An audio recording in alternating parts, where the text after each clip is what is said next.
अभी तक हमने बातें की थी देवनागरी लिपि क्या है, क्या भाषा के साथ लिपि का अंतर संबंध होता है, कैसे उद्भव, कैसे विकास होता है, नामकरण के आधार पर समझने की कोशिश की थी, विशेषताएं समझी थी, वैज्ञानिकता थोड़ा बहुत समझा था कि क्या क्या हो सकता है, सीमाएं समझी थी कि कौन सी सीमाएं हैं जो देवनागरी लिपि को थोड़ा जटिल बनाती हैं, थोड़ा कमज़ोर बनाती हैं।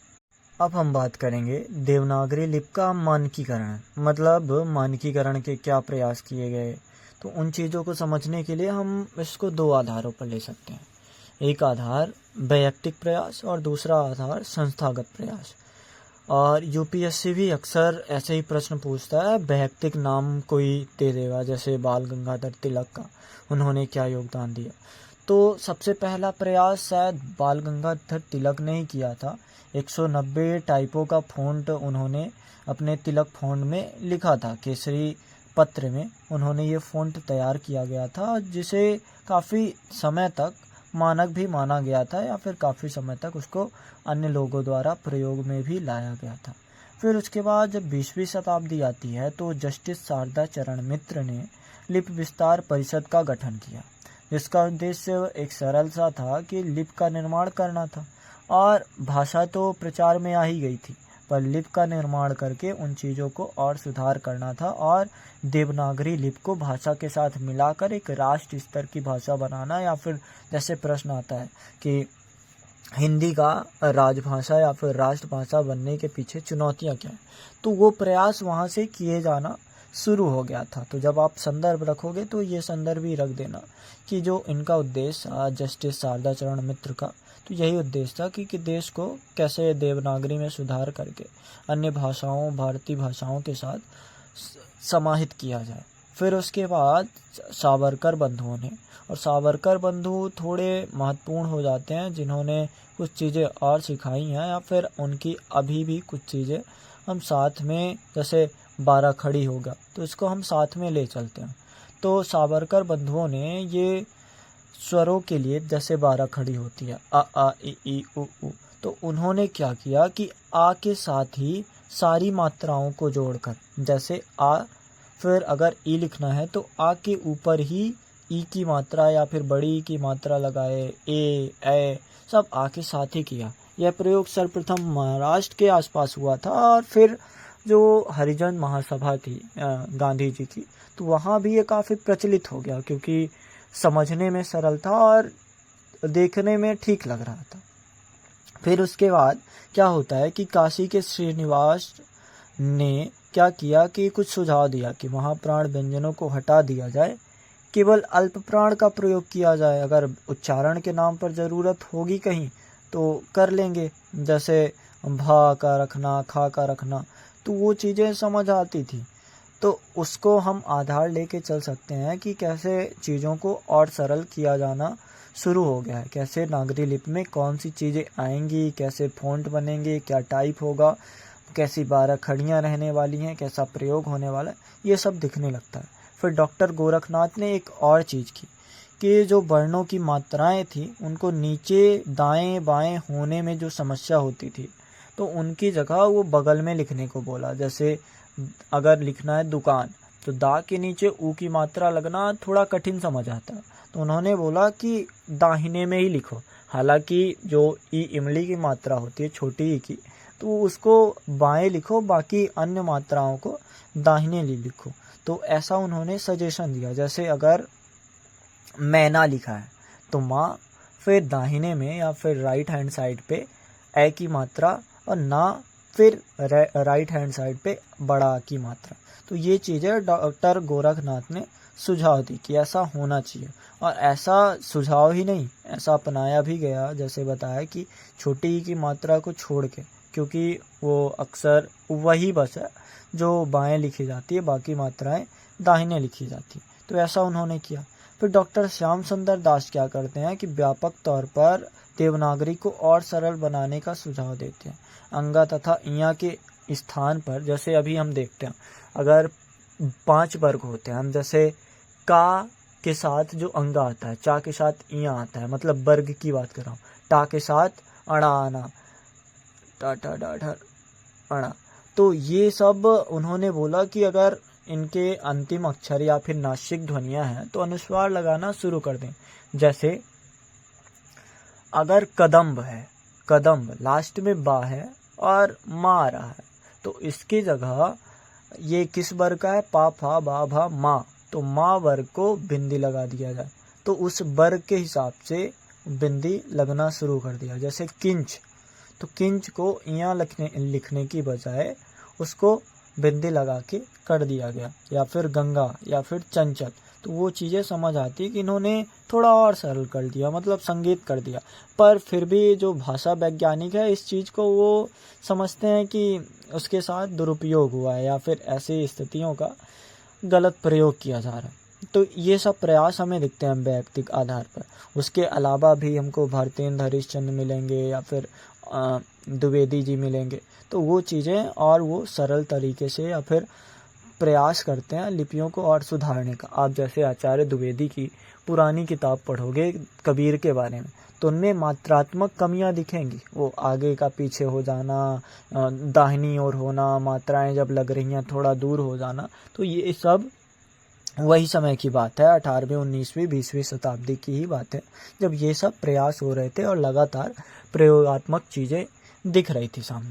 फिर जब आता है संस्थागत प्रयास, तो एक इंसान का किसी भाषा की लिपि को बनाना एक मुश्किल बात है। उनका बस सुझाव हो सकता है या फिर शब्द द्वारा अपनाना थोड़ी मुश्किल बात है। लेकिन अगर कोई संस्था कहेगा कि ऐसी चीज़ें करनी चाहिए, ऐसी चीज़ें हो सकती हैं, तो वो थोड़ा और सरल प्रतीत होता है। अगर राष्ट्र का पिता या फिर कहें कि राष्ट्र का एक बड़ा नेतृत्वकर्ता महात्मा गांधी जैसे लोग नागरी लिपि सुधार समिति बना के, जिसके संयोजक काका कालेकर थे, उन्होंने एक समिति बनाई जिसमें मतलब 1935 में हिंदी साहित्य सम्मेलन की ओर से ये शुरू हुआ था।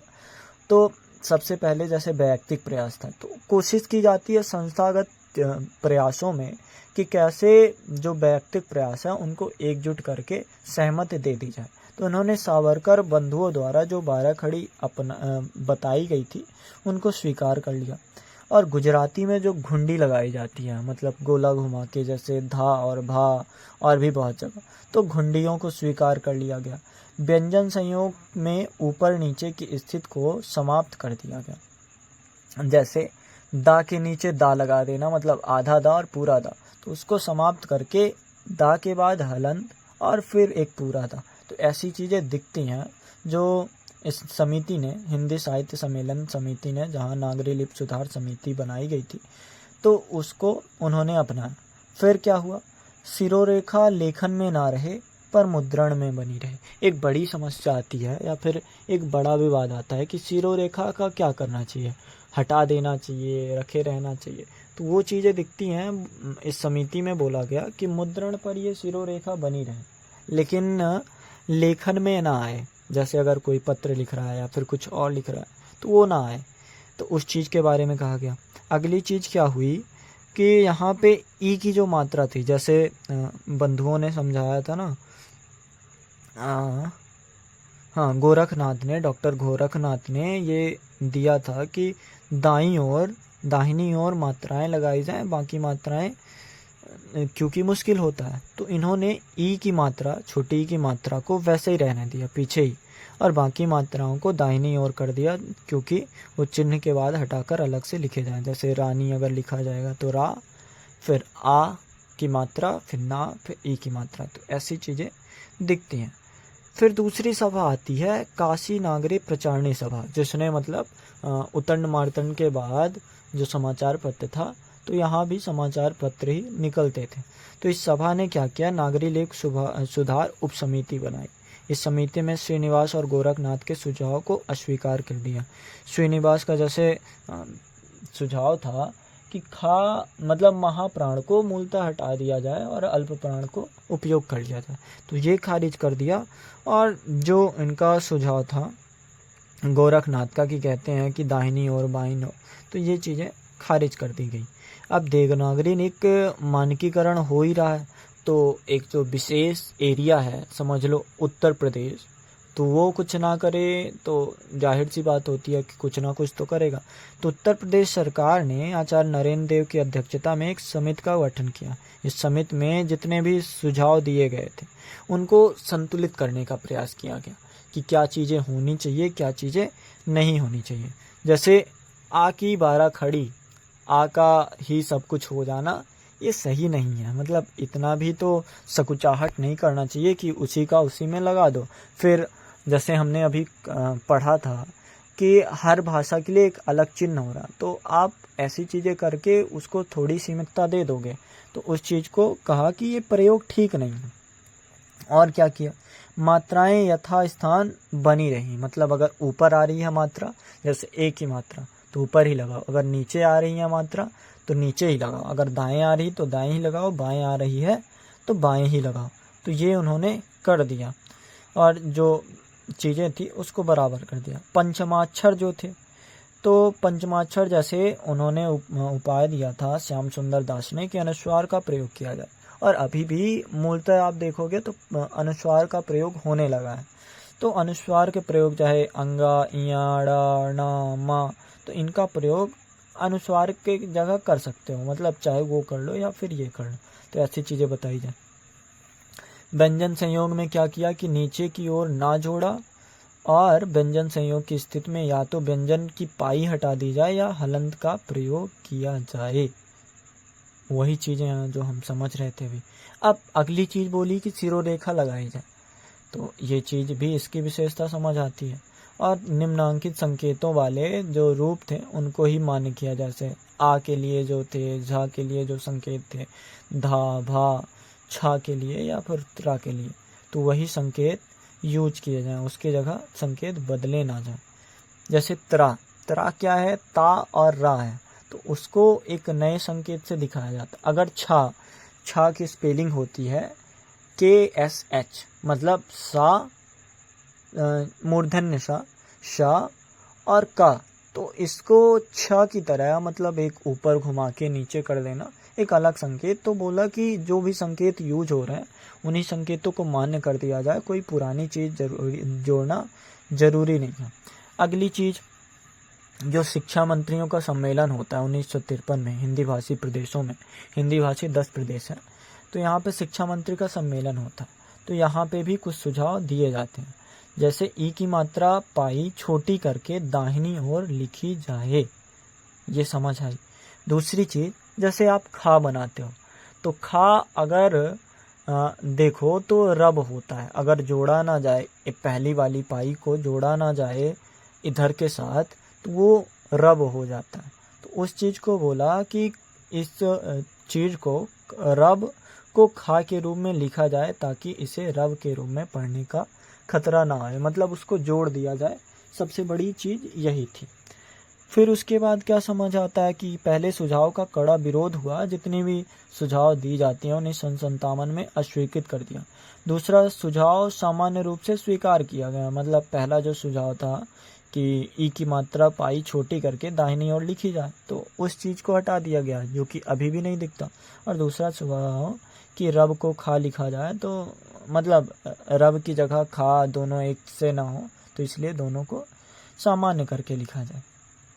अब क्या होता है, भारत सरकार ने 1955 में इन सुझावों को मान्यता दे दी। राजकीय संदर्भों में भाषा प्रयोग में लिपि के नियमों को स्वीकार कर लिया गया और मानक देवनागरी वर्णमाला जो थी 1966 में प्रकाशित हो गई।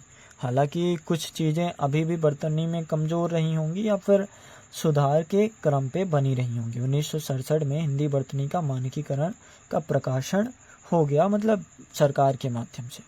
अब चरण इसको समझ लो, तो पहला चरण हम देख ही रहे हैं कि जब वैयक्तिक प्रकाश हो रहा है, गंगाधर तिलक से 20वीं शताब्दी में जस्टिस शारदा चरण मित्र, सावरकर बंधु, श्रीनिवास का प्रयास, गोवर्णनाथ, श्याम सुंदर दास। फिर उसके बाद संस्थागत प्रयास चीज़ों को और बेहतर करता है, तो दूसरे चरण को हम संस्थागत प्रयास या फिर निजी संस्थाओं द्वारा, राज्य सरकारों द्वारा प्रयास देख सकते हैं। और तीसरा चरण हम 1961 के बाद से देख सकते हैं, जो मतलब अखिल भारतीय स्तर पर मानकीकरण समिति से प्रारंभ हुआ था, जो आज तक चल रहा है। कुछ बदलाव, जैसे अभी क्या किया गया कि ला जो था मराठी ला को भी व्यंजन वर्णमाला में स्वीकार कर लिया गया। तो उस चीज़ को हम देख सकते हैं। और ऐसे होता है देवनागरी लिपि का मानकीकरण के प्रयास।